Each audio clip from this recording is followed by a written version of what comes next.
स्वागत है आप सभी का अपने प्यारे से YouTube channel SAP study zone पे।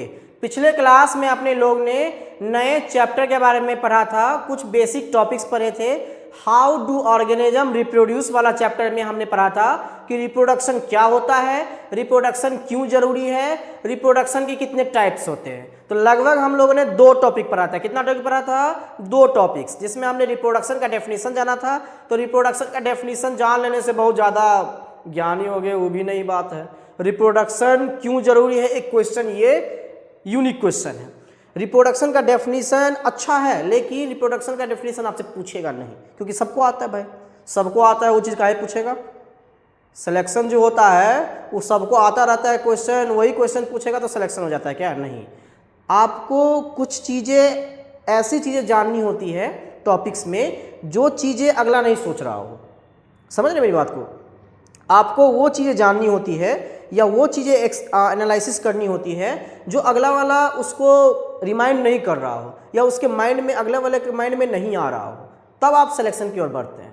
नहीं तो जो वो सोच रहा है वो भी आप सोच रहे हैं आसानी से, जो आप सोच रहे हैं वो अगले वाला भी सोच रहा है, तो फिर ऐसे में कॉम्पिटिटिव इन्वायरमेंट नहीं बनता है। और ऐसे में क्या होता है तो जानते ही हैं, 720 में 720 कितना का आया था क्या?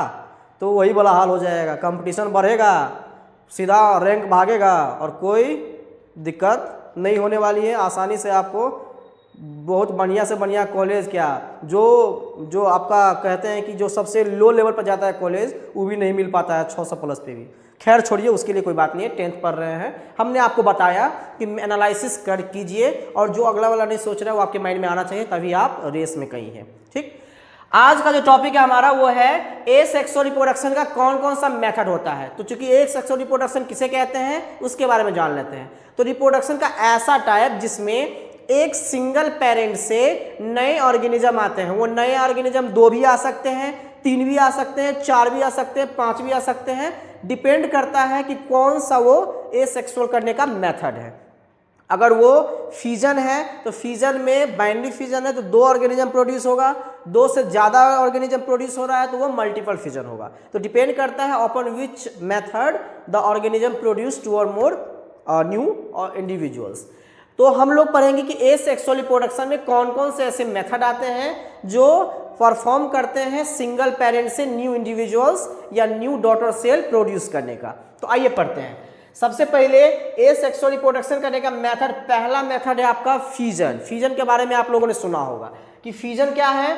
तो सर ये एक ऐसा मेथड है, एसेक्सुअल रिप्रोडक्शन करने का ऐसा मेथड है जिसमें पेरेंट सेल 2 या 2 से अधिक डॉटर सेल में डिवाइड कर जाता है। तो सर डिवाइड करके क्या होता है? अरे वो 2 डिवाइड करके नया ऑर्गेनिज्म बनेगा ना। डिवाइड करके वो ऐसे ही सेल थोड़ी रहेगा, वो नया ऑर्गेनिज्म बन जाएगा, तभी तो रिप्रोडक्शन बोलेंगे उसको, नहीं तो उसको सेल डिवीजन बोल देंगे हम लोग। एक बात और, एसेक्सुअल रिप्रोडक्शन में सेल डिवीजन और रिप्रोडक्शन दोनों सिनोनिमस होता है। सिनोनिमस कहने का मतलब या तो वो रिप्रोडक्शन करे या सेल डिवीजन करे, बात एक ही है। कैसे सर, कैसे बात एक ही है? अरे उसके पास एक सेल है, अब वो सेल डिवाइड करके नया ऑर्गेनिज्म बनाएगा तो सेल डिवीजन भी कहलाएगा वो, और रिप्रोडक्शन भी कहलाएगा, क्योंकि नया ऑर्गेनिज्म बन रहा है। 1 से 2 सेल बन रहा है तो उसको सेल डिवीजन भी कहेंगे। तो समझे ना क्या हम कहना चाहते हैं कि 1 सेल से 2 सेल बन रहा है तो सर इसको सेल डिवीजन कह दिया आप, क्योंकि सेल डिवाइड करके नया सेल बना रहा है।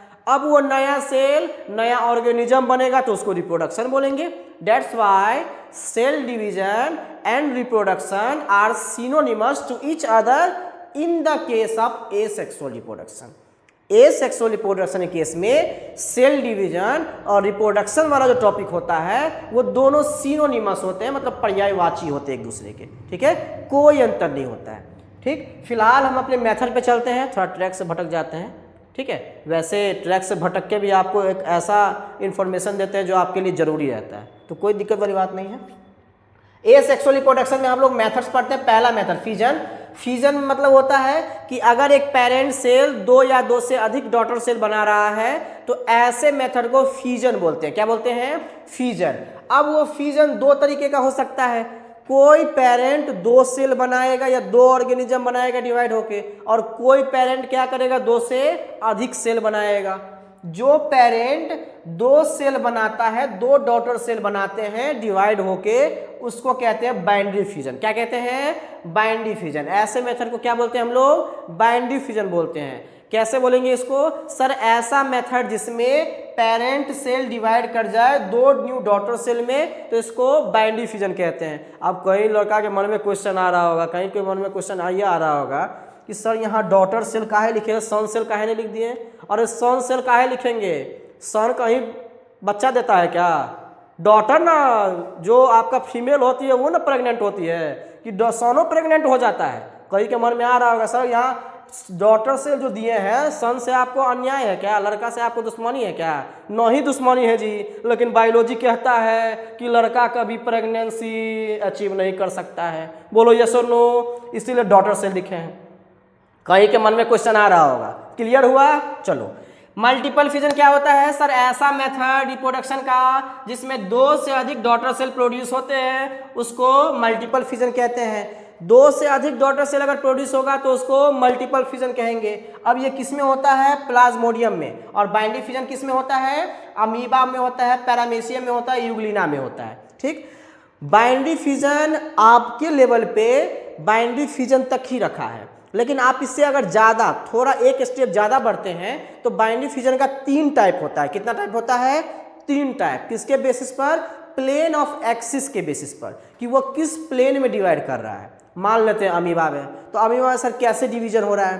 क्या वो वर्टिकली डिवाइड कर रहा है, या हॉरिजॉन्टली डिवाइड कर रहा है, या किसी भी प्लेन में डिवाइड कर रहा है? तो प्लेन ऑफ एक्सिस के बेसिस पर 3 टाइप्स का बाइनरी फ्यूजन होता है।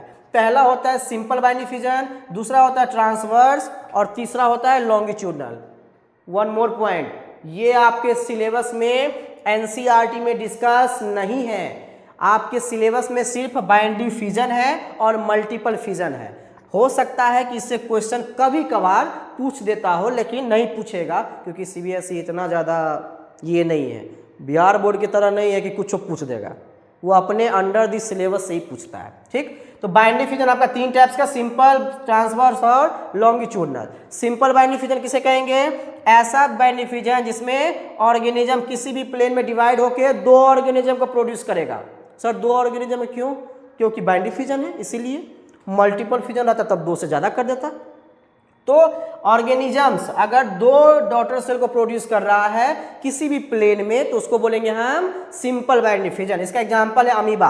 अमीबा किसी भी प्लेन में डिवाइड हो जाता है, उसको मतलब नहीं है कि उसको आप ऊपर नीचे डिवाइड करोगे तो 2 बनेगा, या मतलब ट्रांसवर्स डिवाइड करोगे तो 2 बनेगा, उसको किसी से मतलब नहीं है। वो कहता है जहां भी हम रहेंगे किसी भी प्लेन में डिवाइड हो जाएंगे, कोई हमें फिक्स ही ऐसा नहीं है कि हम इसी प्लेन ऑफ डिवीजन में आपका डिवाइड करेंगे। दूसरा है ट्रांसवर्स बाइनरी फ्यूजन। ये एक ऐसा बाइनरी फ्यूजन है जिसमें ऑर्गेनिज्म जो है वो साइड से डिवाइड होता है, साइड से कट जाता है और 2 ऑर्गेनिज्म प्रोड्यूस हो जाता है। इसका एग्जांपल पैरामीशियम है। लॉन्गिट्यूडनल बाइनरी फ्यूजन क्या होता है? ऐसा बाइनरी फ्यूजन जिसमें ऑर्गेनिज्म वर्टिकली मतलब ऊपर नीचे डिवाइड होके 2 ऑर्गेनिज्म बनता है, उसको बोलते हैं लॉन्गिट्यूडनल बाइनरी फ्यूजन। ये आपका यूग्लिना में होता है। ठीक, तो आज की इस वीडियो में हमने ज़्यादा नहीं पढ़ा, 2 टॉपिक पढ़े। पहला टॉपिक का नाम था फ्यूजन और दूसरा टॉपिक का नाम था कि सिंपल बाइनरी फ्यूजन के बाइनरी फ्यूजन के कितने टाइप्स होते हैं। तो हमने फ्यूजन में बताया आपको कि ये एक ऐसा मेथड है जिसमें ऑर्गेनिज्म 1 से 2 सेल बनाता है, या 2 डॉटर सेल बनाता है, या 2 से अधिक डॉटर सेल बनाता है, उसको क्या बोलते हैं? फ्यूजन।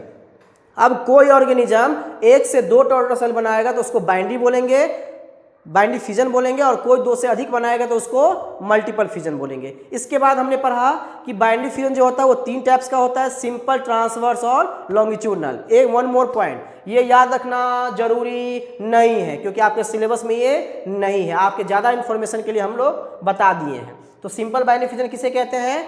ऐसा बाइनरी फ्यूजन जिसमें ऑर्गेनिज्म किसी भी प्लेन में डिवाइड हो जाता है, उसको बोलते हैं सिंपल, जिसका एग्जांपल है अमीबा। ऐसा बाइनरी फ्यूजन जिसमें ऑर्गेनिज्म जो है वो ट्रांसवर्सली या साइड से कट करके 2 पार्ट में डिवाइड हो जाता है, उसको बोलते हैं ट्रांसवर्स, जिसका एग्जांपल पैरामीशियम है। लॉन्गिट्यूडनल मतलब वर्टिकली डिवाइड होके 2 ऑर्गेनिज्म बन जाएगा, उसको बोलेंगे लॉन्गिट्यूडनल बाइनरी फ्यूजन, जिसका एग्जांपल यूग्लिना है। आप इसका एग्जाम्पल याद रख सकते हैं, डेफिनेशन याद रखने की कोई जरूरत नहीं है, कभी कभार पूछ देता है एग्जाम्पल, इसीलिए मैंने डिस्कस कर दिया। तो आज के वीडियो में हम लोग सिर्फ 2 टॉपिक पर हैं। इस 2 टॉपिक को आप एक बार फिर से रिवाइज कर लीजिएगा ताकि जो अगले क्लास में हम लोग अगला टॉपिक पढ़ें तो इससे रिलेटेड हो और हमें समझने में आसानी मिले। हालांकि सभी टॉपिक को आप आराम से पढ़ते रहिए, हम लोग स्मूथली चलेंगे और जहां भी दिक्कत हो कमेंट में ज़रूर पूछिएगा, क्योंकि आपके पूछने से ही क्लियर होता है कि आप कितना जो है वो सेल्फ मोटिवेटेड है अपने आप में। ठीक है, बाकी आप खुद समझदार हैं। थैंक यू, पढ़ते रहिए।